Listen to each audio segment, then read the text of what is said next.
আসসালামু আলাইকুম রহমতুল্লাহ বারাকাতুহু। মহান আল্লাহর দরবার শুকরিয়া আদায় করি, আলহামদুলিল্লাহ। অনেক দিনের একটি স্বপ্ন ছিল,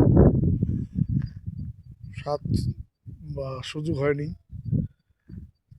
আজকে আল্লাহ পাক সেই সুযোগটা করে দিয়েছে, যেন মহান আল্লাহর দরবার শুকরিয়া আদায় করি।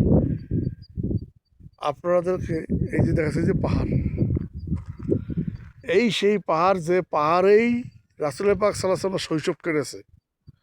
এই সেই তায়েফ, তায়েফ এলাকা, যা মক্কা থেকে 188 কিলোমিটার দূর। ভাবতে পারছেন?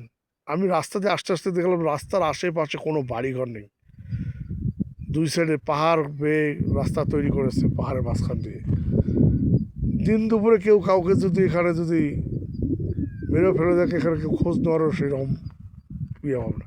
আর সেই আজ থেকে 1400 বছর আগে, চিন্তা করেন, এত দূর থেকে যেখানে রাসূল পাক সাল্লাল্লাহু আলাইহি সাল্লামকে দুধ পান করার জন্য দত্তক নিয়েছিলেন হালিমা তো সাদিয়া।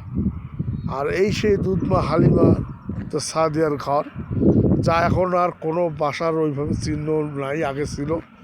বেশ কয়েকবার এখানে জানতে পারলাম যে আরও আগে নাকি এই ঘরটারগুলো সব ভেঙে ফেলা হয়েছে। এই যে একটি জায়গা দেখতেছেন পাহাড়ের উপরে, আর এই যে একটি দেখতেছেন, এই সেই জায়গা যা এখানে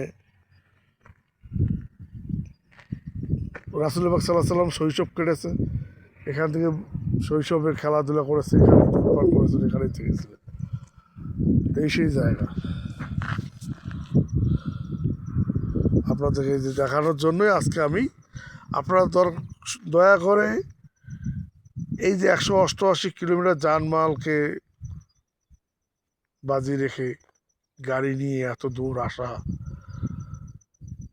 আপনারা যদি আমার এই পোস্টটি শেয়ার না করেন, লাইক কমেন্ট না করে, অন্যদেরকে দেখার সুযোগ না করে দেন, তাহলে কিন্তু আমার ভাই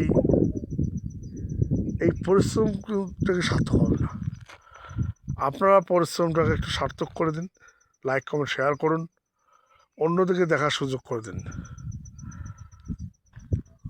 ধন্যবাদ সবাইকে।